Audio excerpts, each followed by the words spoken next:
Hey YouTube, welcome to another episode of News in 2 Minutes, bringing you the news that you need to know every day. Let's begin. Over 45 people were killed and hundreds injured as a strong earthquake struck at just over 3 miles deep in northwest China's Gansu province early Monday. The Chinese government's Earthquake Monitoring Center has reported that the initial tremor was a 6.6 on the Richter scale, with subsequent earthquakes measuring as strong as 5.7 following soon after. The government has reported multiple mudslides and a widespread communications blackout after the event as reports of damage and casualties continue to pour in.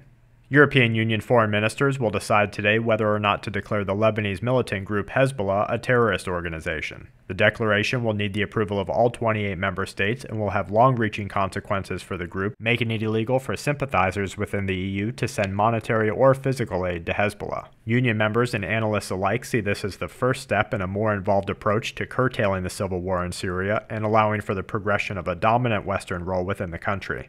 The Indian government has lifted a military-imposed curfew and has opened access to the internet. The repealed restrictions have done little to calm the anger of the people of Kashmir who stormed into the streets demanding justice for unarmed citizens who were killed when confronting members of the border security force over the accused desecration of the Quran and mistreatment of a Muslim worshipper.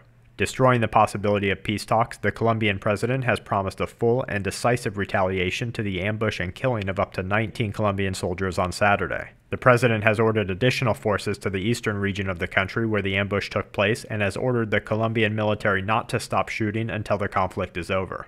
Scientists are warning that India may become a major spreading point for the MERS coronavirus as researchers use airline traffic reports and historic Muslim pilgrimage data to determine that millions of worshippers will move throughout the country in the coming months, traveling to and from Saudi Arabia where the disease has been centrally located. And to wrap things up, an Egyptian legal panel has started revising the country's constitution. The Syrian army has reportedly fired mortar shells into a city market, killing 20 people. And experts at the University of Costa Rica have reported an increase in seismic activity near the province of Cartago, warning the government and citizens to be on alert for near-future eruptions. And that's it for this episode of News in 2 Minutes. Check back tomorrow for more news that the aware need the most.